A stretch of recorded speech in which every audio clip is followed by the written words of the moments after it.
लूका रचित सुसमाचार अध्याय 20। यीशु के अधिकार का प्रश्न। एक दिन ऐसा हुआ कि जब वह मंदिर में लोगों को उपदेश दे रहा था और सुसमाचार सुना रहा था, तो प्रधान याजक और शास्त्री पुरनियों के साथ पास आकर खड़े हुए और कहने लगे, हमें बता, तू इन कामों को किस अधिकार से करता है, और वह कौन है जिसने तुझे यह अधिकार दिया है। उसने उनको उत्तर दिया, मैं भी तुमसे एक बात पूछता हूँ, मुझे बताओ, यूहन्ना का बपतिस्मा स्वर्ग की ओर से था या मनुष्यों की ओर से? तब वे आपस में कहने लगे, यदि हम कहें स्वर्ग की ओर से तो वह कहेगा, फिर तुमने उसका विश्वास क्यों नहीं किया? और यदि हम कहें मनुष्य की ओर से तो सब लोग हम पर पथराव करेंगे, क्योंकि वे सचमुच जानते हैं कि यहोवा भविष्यवक्ता था। अतः उन्होंने उत्तर दिया, हम नहीं जानते कि वह किसकी ओर से था। यीशु ने उनसे कहा, तो मैं भी तुमको नहीं बताता कि मैं ये काम किस अधिकार से करता हूँ। दुष्ट किसानों का दृष्टांत। तब वह लोगों से यह दृष्टांत कहने लगा, किसी मनुष्य ने दाख की बारी लगाई और किसानों को उसका ठेका दे दिया और बहुत दिनों के लिए परदेश चला गया। जब समय आया तो उसने किसानों के पास एक दास को भेजा कि दाख की बारी के कुछ फलों का भाग उसे दे, पर किसानों ने उसे पीट कर छुच्छे हाथ लौटा दिया। फिर उसने एक और दास को भेजा और उन्होंने उसे भी पीट कर और उसका अपमान करके छुच्छे हाथ लौटा दिया। फिर उसने तीसरा भेजा और उन्होंने उसे भी घायल करके निकाल दिया। तब दाख की बारी के स्वामी ने कहा, मैं क्या करूं? मैं अपने प्रिय पित्र को भेजूंगा, संभव है कि वे उसका आदर करें। जब किसानों ने उसे देखा तो आपस में विचार कर कहने लगे, यह तो वारिस है, आओ हम इसे मार डालें कि मिरास हमारी हो जाए। और उन्होंने उसे दाख की बारी से बाहर निकाल कर मार डाला। इसलिए दाख की बारी का स्वामी उसके साथ क्या करेगा? वह आकर उस दुष्ट किसान को नष्ट करेगा और दाख की बारी दूसरे को सौंपेगा। यह सुनकर उन्होंने कहा, परमेश्वर करे ऐसा न हो।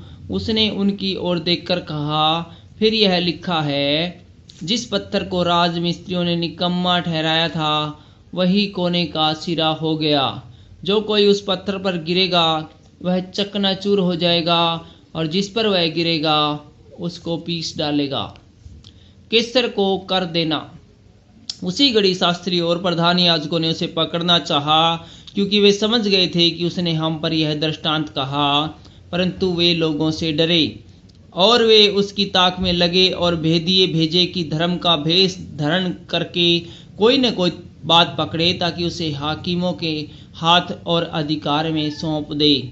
उन्होंने उससे यह पूछा, हे गुरु, हम जानते हैं कि तू ठीक कहता है और सिखाता भी है और किसी का पक्षपात नहीं करता, वरन परमेश्वर का मार्ग सच्चाई से बताता है।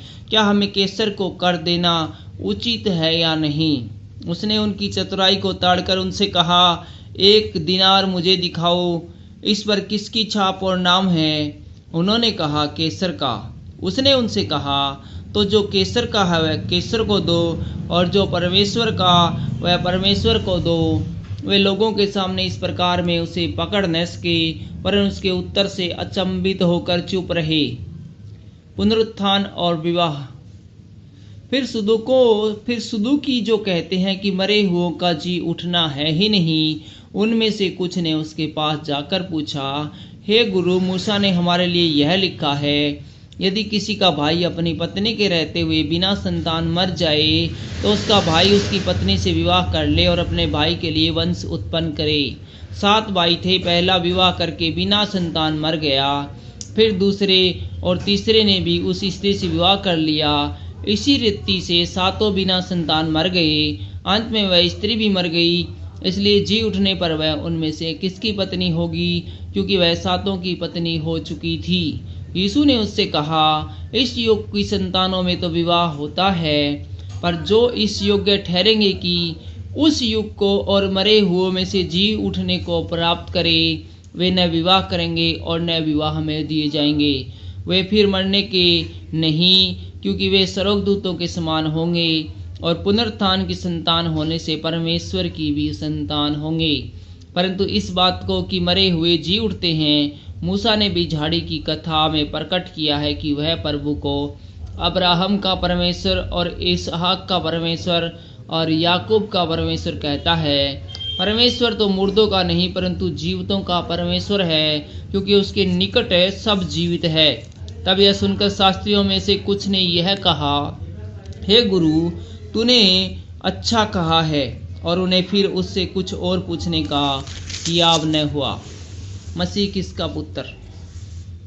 फिर उसने उनसे पूछा, मसीह को दाऊद की संतान कैसे कहते हैं? दाऊद आप भजन की पुस्तक में कहता है, प्रभु ने मेरे प्रभु से कहा, मेरे दाहिने बैठ, जब तक कि मैं तेरे बैरियों को तेरे पांव के तले न कर दूं। दाऊद तो उसे प्रभु कहता है, तो फिर वह कैसे उसकी संतान ठहरा? शास्त्रियों से सावधान।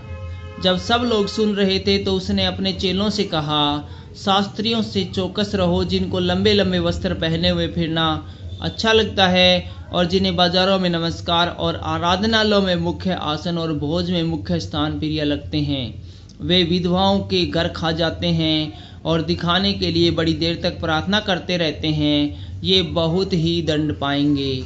Thank you.